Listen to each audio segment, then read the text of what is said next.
Tuhan bersamamu.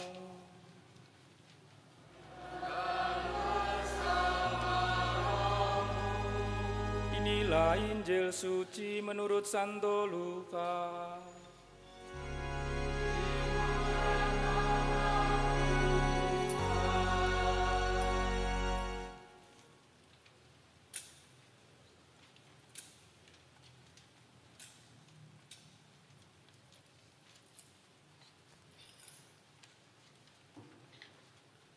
Pada hari itu juga, 2 orang dari murid-murid Yesus pergi ke sebuah kampung bernama Emmaus yang terletak kira-kira 7 mil jauhnya dari Yerusalem, dan mereka bercakap-cakap tentang segala sesuatu yang telah terjadi.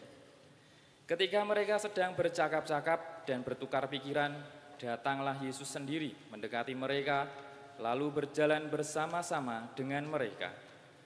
Tetapi ada sesuatu yang menghalangi mata mereka, sehingga mereka tidak dapat mengenal Dia.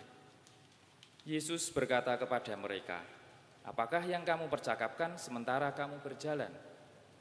Maka berhentilah mereka dengan muka muram.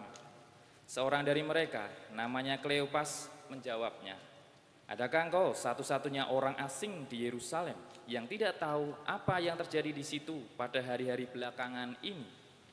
Katanya kepada mereka, "Apakah itu?" Jawab mereka, "Apa yang terjadi dengan Yesus orang Nazaret? Dia adalah seorang nabi yang berkuasa dalam pekerjaan dan perkataan di hadapan Allah dan di depan seluruh bangsa kami. Tetapi imam-imam kepala dan pemimpin-pemimpin kami telah menyerahkan Dia untuk dihukum mati, dan mereka telah menyalibkannya. Padahal kami dahulu mengharapkan bahwa Dialah yang datang untuk membebaskan bangsa Israel. Tetapi sementara itu telah lewat 3 hari sejak semuanya itu terjadi. Tetapi beberapa perempuan dari kalangan kami telah mengejutkan kami. Pagi-pagi buta mereka telah pergi ke kubur dan tidak menemukan mayatnya. Lalu mereka datang dengan berita bahwa telah kelihatan kepada mereka malaikat-malaikat yang mengatakan bahwa Ia hidup. Dan beberapa teman kami telah pergi ke kubur itu dan mendapati bahwa memang benar yang dikatakan perempuan-perempuan itu, tetapi Dia tidak mereka lihat.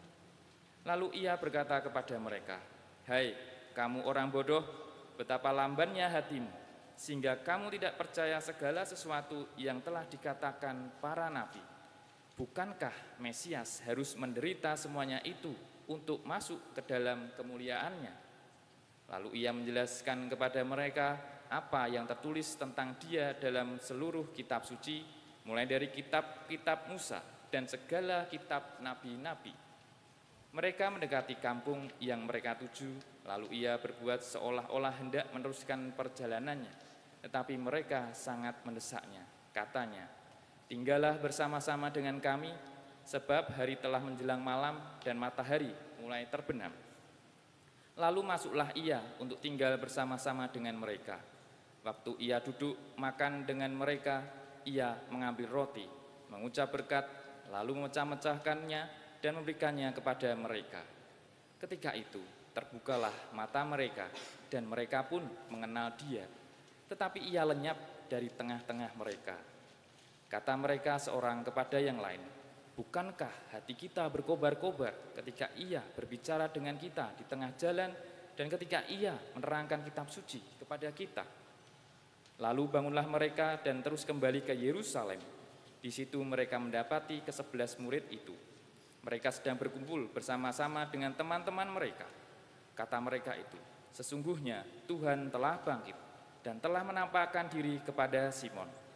Lalu kedua orang itu pun menceritakan apa yang terjadi di tengah jalan dan bagaimana mereka mengenal Dia pada waktu Ia memecah-mecahkan roti. Demikianlah sabda Tuhan.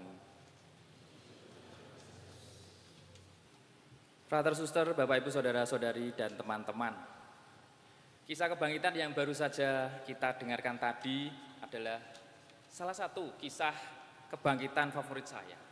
Dan di dalam kisah ini sangat tampak sekali bagaimana dinamika perjalanan iman 2 murid Emmaus yang juga bisa menjadi ciri perjalanan iman kita.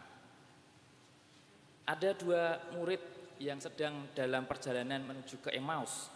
Dan sepanjang perjalanan mereka itu saling ngobrol satu sama lain dan membahas tentang apa yang sedang terjadi di Yerusalem. Biasa karena cowok-cowok berdua ngobrol itu semakin malam semakin mendalam. Awalnya ngobrol soal remeh-remeh, ngomongin orang gitu ya, urusan percintaan mereka, keluarga mereka, gitu. Bisnis mereka yang mau dijalani, kalau nelayan ya soal ikannya kok enggak banyak yang bisa ditangkap dan sebagainya. Mungkin makin malam juga semakin membahas soal sosial, budaya, politik. Yang terakhir itu biasanya kalau cowok ngomongin soal agama atau iman gitu. Tiba-tiba ada satu cowok lagi yang datang, sokap itu apa? Sok akrab gitu ya, nimbrung bersama dua murid tadi. Cowoknya itu siapa? Yesus. Nah mereka ngomong soal agama tuh, tambah seru lagi. Tapi permasalahannya, apakah dua murid itu langsung bisa mengenali sosok yang tiba-tiba nimbrung bersama dengan mereka? Enggak. Ada sesuatu yang menghalangi mata mereka. Atau mereka itu sedang mode statue, setelan cuek gitu ya. Statue itu setelan cuek Bapak Ibu saudara-saudara yang belum mengikuti tren TikTok anak muda zaman sekarang. Kecuekannya itu dalam diri mereka membuat tidak mampu mengenali Yesus yang sudah bangkit. Maka mereka dengan pedenya cerita tentang kematian dan kebangkitan Yesus yang menghebohkan para murid. Ya toh. Makin malam mereka makin ngomongin soal kebangkitan. Bahkan Yesus masih ngulas lagi isi kitab suci untuk menjelaskan bagaimana Mesias itu harus menderita untuk masuk ke dalam kemuliaannya. Katanya cowok itu nggak pernah banyak bercerita, tapi kok ini malah ceritanya kemana kemari, kesana kemari ngalor ngidul gitu. Karena sudah malam, maka dua murid tadi itu bilang ke Yesus sambil nyanyi, kalau memang cocok bisa datang ke rumah. Gitu. Yesus pun datang akhirnya ke rumah mereka dan mengadakan perjalanan yang sama, mengadakan perjamuan yang sama seperti saat perjamuan terakhir bersama ke-12 murid itu. Dan saat itulah mode statue-nya para murid itu hilang dengan seketika. Mereka langsung menyadari bahwa orang yang nimbrung ngobrol sokap itu adalah Yesus yang sudah bangkit. Maka berkobarlah kedua murid tadi itu, hatinya berkobar-kobar. Frater, suster, Bapak Ibu, saudara-saudari, dan teman-teman yang terkasih, kita bisa melihat dinamika perjalanan iman dua murid tadi, yaitu dari mode apa? Statue, setelan cuek. Kemudian para murid itu dibuka mata batinnya dan akhirnya menyadari bahwa orang yang ada di hadapannya adalah Yesus yang sudah bangkit. Dua murid itu awalnya tidak peka terhadap kehadiran Tuhan. Kemudian mereka menyadari bahwa Tuhan dekat dengan mereka pada saat ada sesuatu hal yang menyentuh mereka, yaitu perjamuan yang dilakukan oleh Yesus bersama dengan mereka. Bukankah dinamika iman dua murid tadi sama seperti di dalam hidup kita? Kita itu sering statue terhadap kehadiran Tuhan. Bahkan tak jarang kita pun melupakan Tuhan. Bahkan juga mengghosting Tuhan begitu saja dalam relasi kita dengan Tuhan. Sebaliknya, separah-parahnya kita melupakan statue kepada Tuhan juga. Dia tidak akan pernah pergi meninggalkan kita. Dia itu mau bersama-sama dengan kita dan mau menemani kita dalam suka maupun duka. Lawang salib saja kita itu dibantu oleh dia yang memanggul. Masa kita juga mau santui-santui atau terus-terusan statue kepada Tuhan? Lalu bagaimana caranya supaya kita itu bisa semakin menyadari bahwa Tuhan selalu ada bersama dengan kita? Kenalilah diri kalian sedalam-dalamnya. Kenalilah jati diri. Jangan statue dengan diri kalian sendiri. Semakin mengenali diri lebih dalam, semakin kalian menyadari bahwa Tuhan itu telah membentuk diri kalian sampai kalian sekarang ini. Dengan semakin menyadari kelebihan dan kekurangan diri kita, dengan penuh syukur, kita akan semakin menyadari dan mengenali bahwa Tuhan itu maha adil di dalam hidup kita. Keadilan Tuhan dalam hidup kita itu sebagai tanda bahwa Tuhan tidak meninggalkan kita. Ia selalu ada dengan kita, dengan keadilannya yang selalu bersama-sama dengan kita. Dengan kata lain, kita tidak akan menjadi statue kepada Tuhan ketika kita sudah dengan benar-benar menjadi diri kita seutuhnya. Kita mengenali jati diri kita. Tuhan yang adil tadi sudah bangkit sekali dan untuk selamanya. Ia menyelamatkan kita dengan sengsara, wafat, dan kebangkitannya.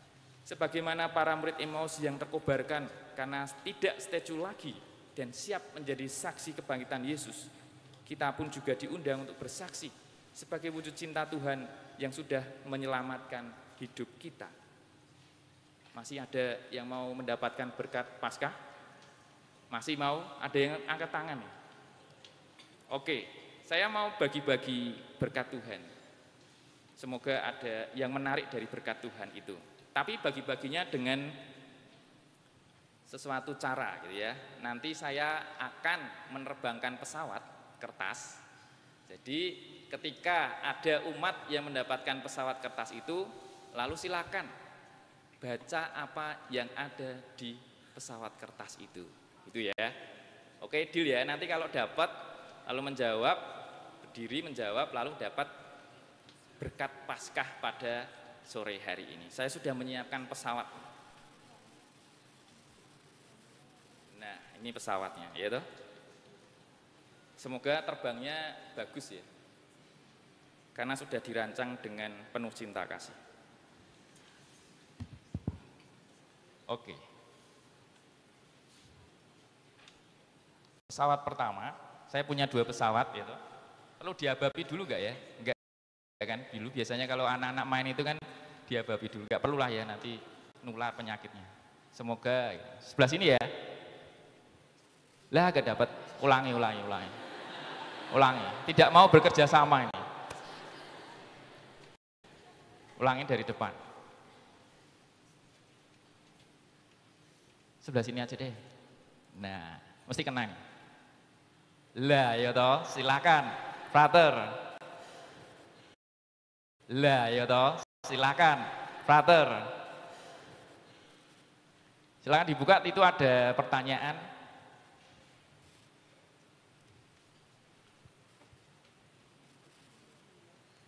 Dibaca dong? Iya, dibaca lalu dijawab ya.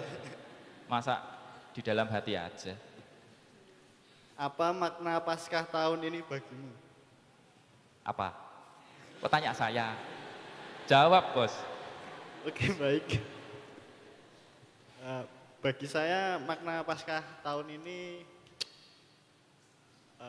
lebih mengenali diri sendiri tadi. Mantap. Ya. Meresapi khotbah saya berarti ya? Ya. Oke, jos tenan. Silakan hadiahnya, Kak. Nah, ini. Oke, beri tepuk tangan dulu.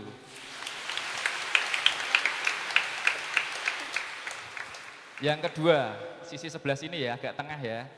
Semoga yang dapat simbah-simbah, enggak eyang-eyang. Semoga.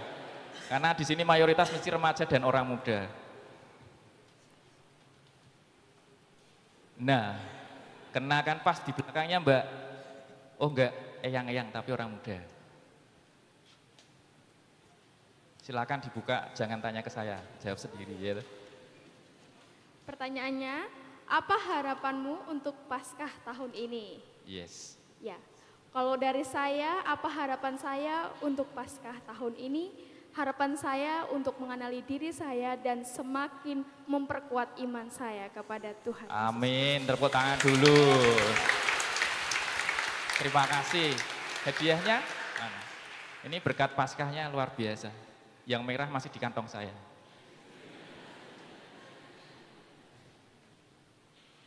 Teman-teman yang terkasih, ternyata khotbah saya merasuk sehingga inti dari tema Paskah EKR pada hari ini sudah diresapi oleh 2 teman tadi, dan semoga kita semua semakin mengenali jati diri kita untuk juga semakin mencintai Tuhan yang telah bangkit untuk kita. Kemuliaan kepada Bapa dan Putra dan Roh Kudus